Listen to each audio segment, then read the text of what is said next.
दोस्तों, ईरान अब जंग का दायरा बढ़ाने जा रहा है। लाल सागर से लेकर हिंद महासागर तक अमेरिकी ठिकानों को, अमेरिका से जुड़े जितने भी बेसेस हैं उन सब पर हमला करने की बात कही गई है। क्या कुछ चल रहा है सब जानते हैं। हमारे साथ भरत जी मौजूद है। भरत जी, अब वापस से देखने को मिल रहा है कि तनाव बढ़ रहा है और अब युद्ध का दायरा भी बढ़ाने की बात कही जा रही है। ईरान ने अब बिल्कुल ठान लिया है, क्योंकि अमेरिका और ईरान के बीच की जो बातचीत है वो बातचीत खटाई में पड़ गई है, बातचीत रद्द हो चुकी है और इस समय आज की तारीख में अमेरिका और ईरान के बीच में कोई बातचीत नहीं हो रही है। दूसरा ये कि होर्मुज के भीतर सबसे ज़्यादा कॉन्फ्लिक्ट या सबसे ज़्यादा टकराव आज की तारीख में अमेरिका और ईरान के बीच में है। ईरान ने ये घोषणा की है कि वो अब युद्ध का दायरा क्योंकि होर्मुज के भीतर अगर युद्ध का दायरा ईरान रखता है तो फिर ईरान का नुकसान है। अगर ईरान इस पूरे खेल में, पूरे चक्कर में, पूरे युद्ध के बीच में ग्रसित हुआ सिर्फ और सिर्फ इजराइल की वजह से, और अगर इजराइल इस पूरे युद्ध से बच निकलता है तो ईरान की इसमें कूटनीतिक हार ईरान को दिखती है कि इजराइल के ऊपर हम हमले भी नहीं कर पा रहे हैं और हमारे ऊपर अमेरिका हमले कर भी रहा है। कश्म के ऊपर हमला किया और खर्क के ऊपर हमला किया, और भी इनके जो द्वीप हैं, कितने द्वीप हैं मैं पढ़ करके बता, शिरिक के ऊपर हमला किया, किस्म के ऊपर हमला किया और गोरुख के ऊपर हमला किया, खर्क के ऊपर हमला किया, शिरिक में नेवल बेस के ऊपर, किस्म में होर्मुज के ऊपर, गोरुख में रडार सेंटर के ऊपर, खर्क में ऑयल रिफाइनरी के ऊपर, ईरान के ऊपर अमेरिका बार बार हमले। ये वही नीति है इजराइल वाली कि थोड़ा हमला करो, थोड़ा पीछे दबाओ, थोड़ा हमला करो, फिर कहो नहीं कोई बात नहीं, थोड़ा हमला करो, थोड़ा पीछे दबाओ, थोड़ा। अमेरिका उसी नीति पर है। अब ये इस नीति को ईरान बखूबी समझ चुका है और ईरान इस बात को कह रहा है कि अब हम इस जंग का, इस युद्ध का दायरा बढ़ाएंगे। जैसे क्लैश रिपोर्ट के हवाले से खबर निकल कर के आई और इस खबर में मोहसिन रज़ाई, जो कि मुश्तबा खामनई के बहुत करीबी माने जाते हैं, मोहसिन रज़ाई, उन्होंने CNN ने उनका एक इंटरव्यू किया, आपके सामने है। CNN ने उनका एक इंटरव्यू किया और उस इंटरव्यू में उन्होंने ये बात कही कि यदि युद्ध जारी रहा और नौसैनिक नाकाबंदी नहीं हटाई गई, क्योंकि अमेरिका ब्लॉकेज लगा करके खड़ा हुआ है, कह रहे हैं if the war continues and naval blockage is not lifted, अगर युद्ध जारी रहा और नौसैनिक नाकाबंदी नहीं हटाई गई तो हम युद्ध को हिंद महासागर, बाब अल मंडेब, जलडमरू मध्य, लाल सागर और भूमध्य सागर तक खींचकर लेकर के जाएंगे। कहने का मतलब क्या है, तर्जुमा क्या है इनका, कह के बताता हूँ।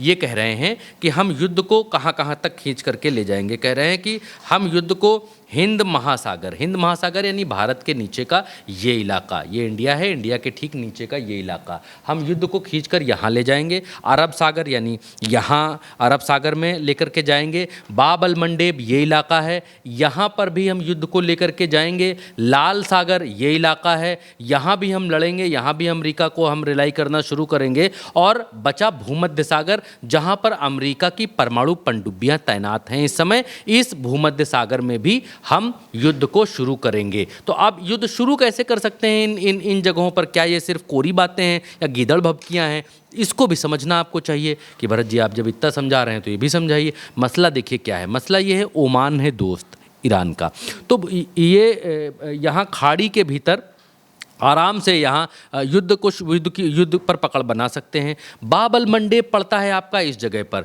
जो कि यमन और सोमालिया के बीच में है। सोमालिया आज की तारीख में पूरी तरीके से ईरान के साथ में है, और क्योंकि ईरान और सोमालिया के रिश्ते अच्छे हैं और इस वजह से सोमालिया एक बार ये कह भी चुका है कि बाब अल मंडेब को हम बंद करेंगे। और यमन में क्या है, यमन में हुतीस का राज है। आधा यमन, बीच से आप यहाँ कर्सर जहाँ है इस जगह से इसको फाड़ दीजिए, इधर यमनी सरकार काम करती है, इधर हूतियों की सरकार है, अपनी पैरेलल सरकार है आधे यमन के भीतर। तो यहाँ यमन और सोमालिया दोनों ईरान के साथ में है। बाब अल मंडेब बंद करना कोई बड़ी बात नहीं है, बहुत आसान काम है। बाब अल मंडेब को तुरंत बंद कर सकते हैं। अब ये रहा लाल सागर, ये जो पट्टी आपको दिख रही है लाल सागर है। इस लाल सागर में बहुत बार हुतीज ने अमेरिका को और इजराइल को नाको चने चबवाए हैं। ये हुती अकेले ही इस लाल सागर की इस पतली पट्टी के भीतर इजरायली टैंकों को और अमेरिका को जो है नाको चने चबवा देते हैं। इसके अलावा जब आप ऊपर बढ़ते हैं, ऊपर जब बढ़ते हैं तो ये यहाँ इस नक्शे में नहीं है, लेकिन बाकी नक्शों में यहाँ पर सुएज नहर आपको ऐसे दिखाई देगी। इस जगह से ये यहाँ पर कैसे ये भूमध्य सागर में जाने की एक जगह है। इस जगह से यहाँ से भूमध्य सागर में जाते हैं। दरअसल अब यहाँ पर भूमध्य सागर के ऊपर जो हमले हैं वो कहाँ से होंगे, सवाल इसका उठता है। सवाल ये है कि भूमध्य सागर के ऊपर जो हमले हैं उसका कंट्रोल जो है वो लेबनान के पास में है। भूमध्य सागर के ठीक बगल में यहाँ पर दक्षिणी लेबनान में आज भी मजबूती के साथ जो है वो हिजबुल्लाह की पैरेलल गवर्नमेंट भी कह सकते हैं, क्योंकि हिजबुल्लाह गवर्नमेंट में हिस्सेदारी भी रखता है लेबनान के भीतर, और लेबनान के लिए आगे बढ़कर सीना तान करके इजरायलियों से लड़ता भी है। तो ये भूमध्य सागर के ऊपर अगर अमरीकियों को मारना है, और क्योंकि लेबनान को पावर देता है ईरान का जो है वो एक जो है सहायक ग्रुप भी है हिजबुल्लाह, इस वजह से ईरान ने कहा, क्या कहा, ईरान ने कहा कि हम भूमध्य सागर में आपको घेर लेंगे, हम आपको इस लाल सागर में घेरेंगे, ये हूतीज़ और सोमालिया, यमन और सोमालिया के ज़रिए हम आपको जो है होर्मुज के भीतर तो घेरे ही रहेंगे, इस पर्शियन सागर में तो हमारा ही कंट्रोल है, बाकी इस अरब सागर में आधा तो कंट्रोल हमारा ही है, बाकी आधा ओमान है जो हमारी सहायता करता है, क्योंकि हमने ओमान को ये प्रस्ताव दिया है कि होर्मुज में हम दोनों लोग मिलकर के यहाँ टोल लगाएंगे और वसूलेंगे। तो ये ईरान ने क्लियर कट इस बात को अपने इस बयान में कहा है। ये बयान रहा, और मोहसिन रज़ाई का ये बयान है, और ये कहते हैं, और बहुत इम्पोर्टेंट, बहुत महत्वपूर्ण है, क्योंकि जब आप ये कहते हैं कि ईरान का अगला कदम क्या हो सकता है, अब ईरान क्या करेगा, बहुत सारे लोग, बहुत सारे दर्शक भी ये पूछते हैं कि अब ईरान अगला कदम क्या होगा, क्या समझौता होगा, क्या होगा। ईरान के पास में आगे कितनी पॉसिबिलिटीज़ हैं ईरान को ये बखूबी मालूम है, और रणनीतिक तौर पर वो कहाँ कहाँ अभी और दुनिया की गर्दन को दबोच सकते हैं ये भी उनको मालूम है। और इसीलिए यहाँ पर रज़ाई ने कहा, if the war continues and the naval blockage is not lifted we will drag the war in the Indian ocean. हम इस वॉर को घसीट करके लेकर जाएंगे इंडियन ओशन तक, हिंद महासागर तक, इस वॉर को घसीट करके लेकर जाएंगे बाबल मंडेब स्ट्रीट तक, इस वॉर को घसीट करके ले जाएंगे लाल सागर तक, इस वॉर को घसीट करके ले जाएंगे मेडिटेरियन सी यानी भूमध्य सागर तक, यहाँ तक हम इस वॉर को घसीट करके ले जाएंगे। अब ये कहते हैं कि वी विल गिव अनदर इसका हिंदी तर्जुमा, हम इन अन्य अमेरिकी ठिकानों पर हमला करके युद्ध को नया आयाम देंगे। कौन से अमेरिकी ठिकाने, ये कह रहे हैं कि अमेरिका को निश्चित रूप, कौन से अमेरिकी ठिकाने, जो अभी बताए हमने कि इन जगहों पर अमेरिकी ठिकाने, क्योंकि जो जगह हमने बताई हैं इन जगहों पर, ये भी बता देते हैं, इन जगहों पर जो कहाँ कर्सर हमारा है, इस जगह पर अमेरिकी युद्धपोत 19 युद्धपोत तैनात हैं।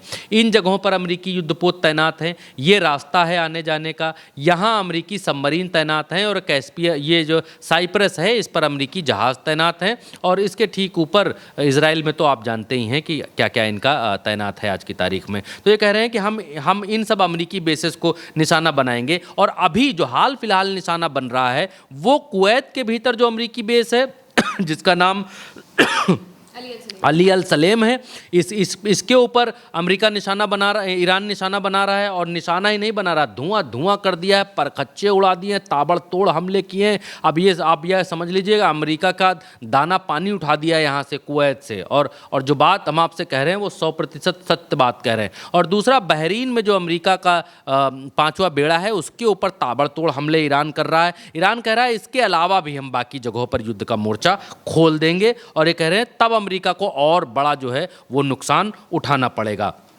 अगली खबर पर आगे बढ़ेंगे तो अगली खबर यह है कि ट्रंप इस बात को कह रहे हैं कि Trump says Iran has not agreed to US deal because it leader are strong. वो हमसे डील, ईरान हमसे इसलिए नहीं कर रहा है क्योंकि उसके लीडर बहुत स्ट्रांग हैं और वो गर्व से भरे हुए हैं, वो प्राउड लीडर हैं। इनके जो नेता हैं मुश्तबा खामनई, वो बहुत मजबूत हैं, वो बहुत स्ट्रांग हैं। उन लोगों के अंदर प्राउड है अपने देश को लेकर के, अपनी सभ्यता को लेकर के, अपनी चीज़ों को लेकर के, और डेट्स वाई हम जो है इनसे भाई साहब इनसे हम डील नहीं कर पा रहे क्योंकि ये लोग जो है इनके अंदर स्वाभिमान बहुत ज़्यादा है और इसलिए हम इनसे डील हमारी इनसे नहीं हो पा रही है। और कोई बात नहीं है, बाकी देश होते तो हम झुका लेते, हम उनको कदमों में झुका देते, लेकिन उनके पास चॉइस नहीं है आगे की। लेकिन फिर भी वो इतने गर्व से भरे हुए हैं, इतने मजबूत हैं कि वो झुक ही नहीं रहे हैं। और एक बात और कही हिंदी तर्जुमा भी बता देते हैं।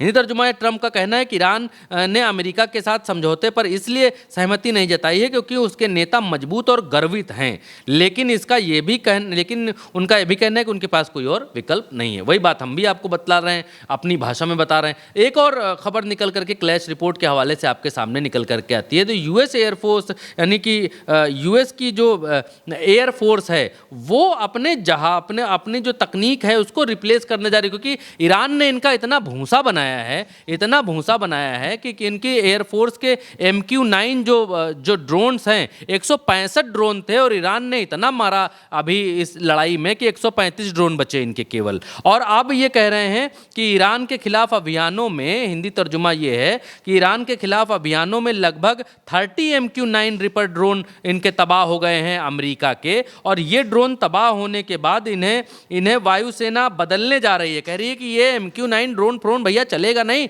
इनको हटाओ, या हर होती पूती सब मार के जो है इनका कचूमर बनाए दे रहे हैं, ये नहीं चल पाएगा। कहते हैं with the MQ-9A no longer, यानी MQ-9A जो ड्रोन है, MQ-9A का उत्पादन बंद हो जाने के कारण वायुसेना जनरल एटॉमिक्स के आयुक्त विमान खरीदने की योजना बना रही है, लेकिन खबरों के मुताबिक 10 से भी कम विमान इनके पास उपलब्ध हैं। ये बात यहाँ पर ये कहते हुए दिखाई दे रहा है। कुल मिलाकर ये अपनी तकनीक को बदलना चाह रहे हैं और ईरान ने इनका इतना बाजा बजाया है कि इनकी तकनीक ही खराब हो गई। कहे कि हम तुम्हारी सारी तौर तरीका बदल देंगे, हम इतना तुमको मारेंगे। तो वही हाल अमेरिका का है कि तौर तरीका बदलने पर आ गए हैं। और एक और, it's a really not much, Trump कह रहे हैं कि ये युद्ध नहीं हम लड़ रहे हैं, बस कॉन्फ्लिक्ट है, सेना का आपस में जो है मार मरौझा चल रहा है, इससे ऊपर कुछ नहीं है, युद्ध नहीं लड़ रहे, हमले कर रहे हैं, मार रहे हैं, गोला दाग रहे हैं। अब मिसाइलें जब चल रही हैं, बैलिस्टिक मिसाइलें चल रही हैं, बैलिस्टिक मिसाइलें भाई साहब चल रही हैं, भाई साहब गौर करिएगा, बैलिस्टिक मिसाइलें चल रही हैं। कुवैतवा का जो वो है इंटरनेशनल एयरपोर्ट, उसका जो है पूरा छत फट गया, 63 लोग घायल हैं, एक भारतीय नागरिक उसमें मारा गया। अली अल सलेम बेस जो है इनका कुवैत के भीतर तहस नहस, दरहम बरहम, किस्सा खत्म टाइप का हो गया। ट्रंप क्या कह रहे हैं? ज़्यादा कुछ नहीं है, आपस में कॉन्फ्लिक्ट है। अरे भैया, जब बैलिस्टिक मिसाइलें चल रही हैं तुम उसको कॉन्फ्लिक्ट बता रहे हो, तो क्या परमाणु बम चलाएं तब तुम युद्ध कहोगे कि हाँ दोनों परमाणु बम से लड़ रहे हैं, अब ये युद्ध चल रहा है। दरअसल ये अमेरिका जब कोई अपने घाव छुपाना चाहता है तो वो अपना दर्द छुपाने के लिए मुस्कुराता है, ऊपर से मुस्कुराता है। उसको लगता है कि समाज उसके दर्द को देख नहीं पाएगा, वो कितना घायल है समझ नहीं पाएगा, और समाज को धोखा देने का एक ये तरीका होता है कि नहीं गिर गए तो बोले कि नहीं चींटी मर गई भैया, उठ जाओ। तो बच्चा उठ जाता है, बोलता है कि नहीं हमारे गिरने से तो कुछ नहीं हुआ, हमारे गिरने से चींटी का नुकसान हुआ, वो मर गई, हमको तो चोट नहीं लगी, अपनी चोट भूल जाता है वो। तो ये हाल अमेरिका का आज की तारीख में है। अमेरिका कह रहा है कि नहीं कुछ ऐसा हुआ नहीं है, और जो है वो चींटी मर गई, ये हाल। अब ये इनके जो स्टीव कुशनर हैं वो क्या कर रहे हैं, वो अमेरिका में अपने न्यूक्लियर एक्सपर्ट न्यूक्लियर फैसिलिटीज़ में घूम रहे हैं और ये कह रहे हैं कि भैया हम समझौता इनसे जो करेंगे, मान लो ईरानवा हमसे कह दिया कि लो यूरेनियम धरो जाके, तो धरेंगे कहाँ? तो ये अपनी जगह वगह भी देख रहे हैं कि अगर हमारी डील हो गई और हमको यूरेनियम रखने के लिए कह दिया गया तो हम कहाँ रखेंगे। तो ये हालात अभी हैं मिडिल ईस्ट के भीतर, ख़ास तौर पर ईरान और अमेरिका के दरमियान। बिल्कुल, यानी कि ईरान ने साफ तौर से कह दिया है कि अगर अमेरिका अपना ब्लॉकेड नहीं हटाएगा तो ये जंग का दायरा और बड़े लेवल पर जाएगा। लाल सागर से लेकर हिंद महासागर और भूमध्य सागर को भी ईरान नहीं छोड़ेगा और हर उस जगह पर हमले करेगा जहां पर अमेरिका का बेस मौजूद है। इसी वजह से अब ट्रंप और ज़्यादा कोशिशें कर रहे हैं कि बातचीत हो जाए, और वो भी ये बात मान रहे हैं कि ईरान के लीडर काफ़ी ज़्यादा स्ट्रांग हैं। फिलहाल के लिए मेरी यानी महिमा के साथ इस खबर में इतना ही। आप देखते रहिए उल्टे चश्मे।